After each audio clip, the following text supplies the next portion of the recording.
1990, this institution was formed. It's called O.I.D, Organization for International Development.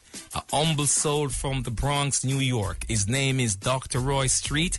Saw it fit to put together this fabulous 501c3 tax-exempt charitable organization. O.I.D has been on many missions to Jamaica. And Breadman, I cannot start to express how much this organization has done, not only for the Caribbean, but the wider world, the continent of Africa. So it is indeed with great pleasure I bring you Dr. Roy Street. Welcome, Doc. Yeah, good morning, Breadman and your audience. How you doing this morning? Good morning, Dr. Street. I'm good. I recovered from my trip last week. That's what would be considered a mustard seed, yeah? We've been into Ghana, Ethiopia, Kenya, Haiti, and India. We've even been to India. But last week, some 40 of us traveled from here, and we're joining Jamaica probably in another 10 or so. So we have some 50-something volunteers that went with us, comprised of our physicians, dentists, physical therapists, a lot of nurses and lay people. And we were in the eastern end of the island, in Portland. And then we came from the east and we were in the western end of the island. So it's over 1,000 patients for the week. Yeah? Wow. Now tell us about some of the patients that you see when you go to Jamaica and places like this, and some of the services that you offered. As far as the patients go, it's a wide range of patients. Hypertension, high blood pressure is a real big problem for our population in Jamaica. And you know, high blood pressure really leads to stroke after a while. And even on one of our trips here, just now, one of our patients had to be sent to the hospital because she came out of stroke right there at the clinic that she was with. Wow. You know, luckily he was there as a neurosurgeon. He could pick it up right away, and we took a taxi. Send them off to the hospital. The kids, you know, have a lot of these, what we call tinea capitals, you know, like ringworm in the head, asthma. One of the issues that we have in Jamaica, too, is some of the kids are not, you know, we have some nourishment problem there. Because, you know, back in the old days when we used to have, you know, our parents used to get up and make some banana porridge and corn porridge.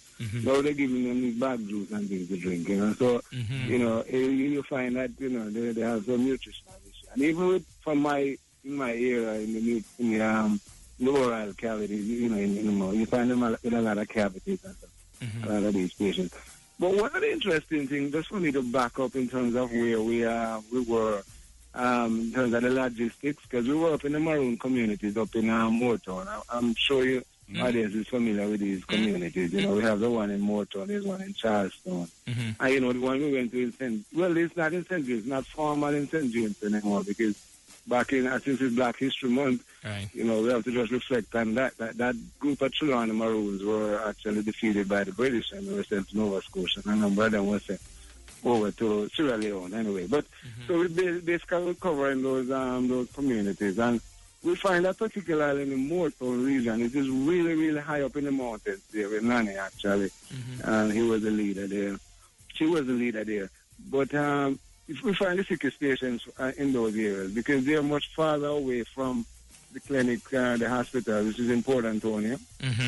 And so you find that, you know, they were telling us that, you know, the roads are terrible going up there. And then once, you know, if they have to spend all day at the clinic, they have to get up by 3 o'clock, because after that they have to stay in Port Antonio because they can't get any transport to come up to, you know, there, you know. You'll find little clinics here and there in some of those areas, and particularly in Moortown, there's one there, but no doctors go there. Right. You know, they have a nurse practitioner. So education is a big thing, you know, especially I speak about the blood pressure, monitoring their blood pressure and all those kind of things, is, you know, what, because they have a nurse's aide there, you know, that are at the clinic, is at the clinic, two of them, regular every day. So, you know, those things that's what we're working on. Women's health is another big issue. Yes. I just mentioned briefly that we're looking for volunteers to go to Haiti with us. Sure. So we're going to Haiti April 6th through the 14th, somewhere around there, the Easter time. So we're going to be in the southern part. We've been to Haiti a few times. Right. We're going to go to the southern part of Haiti, Jackman. Exactly. This is a safer part of Haiti, so Right, people right. And also we have a fundraising coming up at the Green Tree Country Club on April 19th. So this is going to be a 25th anniversary celebration. So we want all our volunteers who have been with us and everybody to join us that day at Green Tree Country Club on April 9th, near future. I want to thank you. I want to thank you very much for the mission that you have been on. Continue the journey. I know it's a struggle, but we are in this together. And Groovin Radio, with entities like the Door Restaurant, the Smokehouse Restaurant, who once again facilitated us this morning in the community engagement segment that we can have this conversation with you, Dr. Roy Street. Again, to you and your team at the Organization for International Development. As Miss Lou would say, walk good. Real Jamaican. Robert Nesta Marley said, one love. Yes. And yeah, man. And as I said publicly, we love you and your team for what you have been doing, sir. Walk good. Okay. Thank you very much. Thanks much. Thanks much, All right, Doc. have a good morning. That was Dr. Roy Street from the O.I.D, the Organization for International Development, and they have been doing some great work, Breadman, and we must support them.